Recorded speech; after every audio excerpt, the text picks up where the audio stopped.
په منبر باندې د سیاست خبرې کوي. سیاست خبرې نه کوم، خو تاسو له اسې ذهن سازي کوم چې تا ته پته ولګېږي چې ته په داسې ملک کې پاتې کېږي.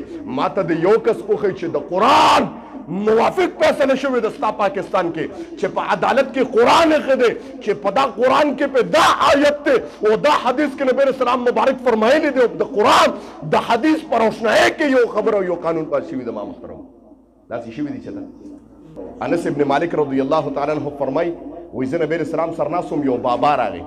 خبرې ته توجه کوئ او چې تا ټوکې وکړې چا پسې نه خو به تا ته څه ونه وي، خو ستا نه به زړه کې متنفره شي. ته ځان سره خلک مه ساته، ته خلک په زړه کې وساته. ځان سره خلک مه ساته، په زړه کې خلک وساته. او چې یو سړی ستا په دل کې اوسېږي، ستا په زړه کې اوسېږي، نو که ستا نه لرې وي نو د هغه به تا سره محبت وي. او موږ ځان سره خلک ساتو، موږ ځان سره خلک ساتو، زړه کې نه ساتو. ولې منفعت پرستي ده که نه د ما محترم. زه یم چې مې منفعت ته برابر شو بیا پې څه کوم جي، د ما ته حاجت پوره شو زه بیا څه کوم جي. وایي چې پخه مې نه راځي نو نوم یې نه راځي. دا زموږ د پښتنو متلونه وایو که نه، چې پخه مې نه راځي نو نوم یې نه راځي. زه وایم دا پخه ستا چې راځي او که نه راځي، دا تعالی محمد رسول الله رور ګرځولی دی.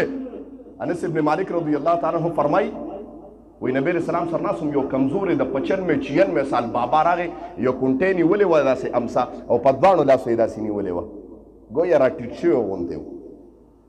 او نبی علیه السلام ته وایي د الله رسوله زه راغلی ما ستا د یو غلام خبرې واورېدې، د یو صحابي نصیحت مې واورېده او د هغې نه زه متاثره شوم، زه ایمان راوړم. خو د الله رسوله زما یو سوال دی، توجه کوئ خبرې ته. او سوال د پیغمبر نه کېږي او پیغمبر بیا جواب څنګه ورکوي.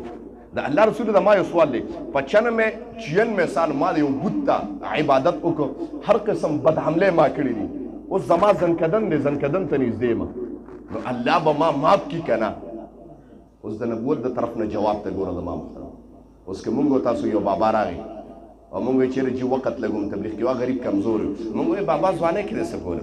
ځوانۍ کې د رامیتوبونه کول چې مړ کېږي نو ته وخت له خلاصي، تا سره وخت کم دی چې ته وخت له خلاصي. چې الله ته پیمانه شه دا بهترینه خبره زما محترم. مونږ پسې بیا خنداګر مونږ یاره چې زندګي والې ده دې اوس جي وخت له را روان دی، دا خو مونږ له شرم پکار دی. راشه د محمد رسول الله مجلس وګوره چې څه وایي. نبی علیه السلام مبارک ورته جواب داسې ډایرکټ نه وایي، ډایرکټ ورته نه وایي چې ها الله به دې معاف کړي. اوس د پیغمبر جواب ته م ګوره، بعض ټایم کې د پیغمبر چې کومې خبرې دا د الله د خبرو نه خبرې د ما محترم، دا د ځان نه نه وایي. پیغمبران چې کومې خبرې کوي هغه عام خبرې نه. نبی علیه السلام ورته ډایرکټ جواب نه ورکوي. نبی علیه السلام ورته وایي تا نه یو تپوس کومه، که په دې حالت کې تا نه ډکې او تشې متیازې بهېدې او په دا حالت کې ته په ډکو تشو متیازو کې لیت پروت وي، نو تا نه تپوس کوم ستا مور به ستا نه چېرته نفرت کړی؟ نو دا کس ورته څه وایي؟ اوس نبوت والا جواب دی، عام جواب خو نه دی چې د زبان نبوت نه دا جواب وځي. وایه ستا مور به ستا نه کرکه کړې وه؟ نه د الله رسوله زما مور که هر څه ده، مور ده. نبی علیه السلام جواب وکړو چې یوه مور تا نه کرکه نه کوي، زما رب تا سره د اویاو میندو نه زیات محبت کوي. کلمه وایه الله تبارک وتعالی مسلمان الله تا سره ډېره سیوا محبت کوي.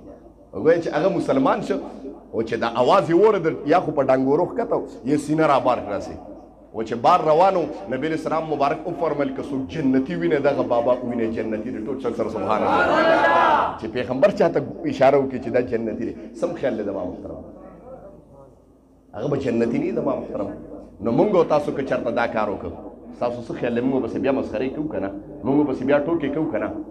د مسلمان د مسخرو نه به ځان ساتئ. دا خبر یاد ساته چې مسلمان پسې قرآن کې الله چې په کوم شی باندې آیات نازل شو چې الله یو نس کې قرآن تذکره وکړه چې لا یسخر قوم من قوم، الله وفرمایل احادیث خو بعد کې خبره کوو، د ټولو نه مخکې د قرآن کتاب داسې کتاب دی زما محترمو چې دا قرآن دا قانون دی زما ستا دپاره، دا قرآن زما ستا دپاره څه دی؟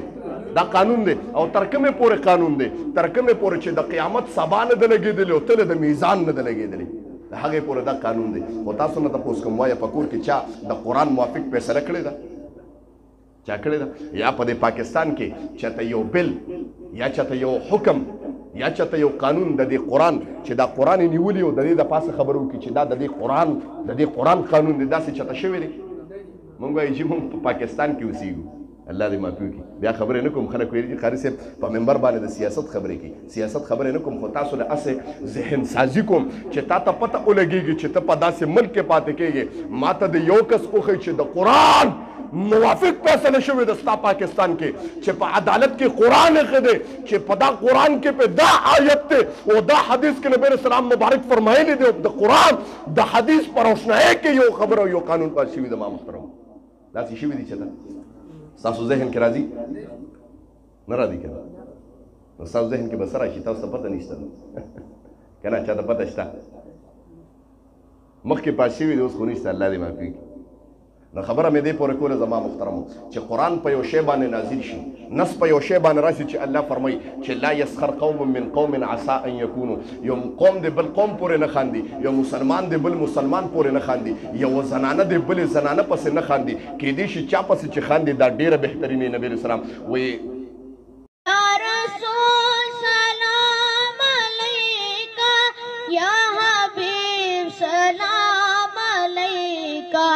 सलाम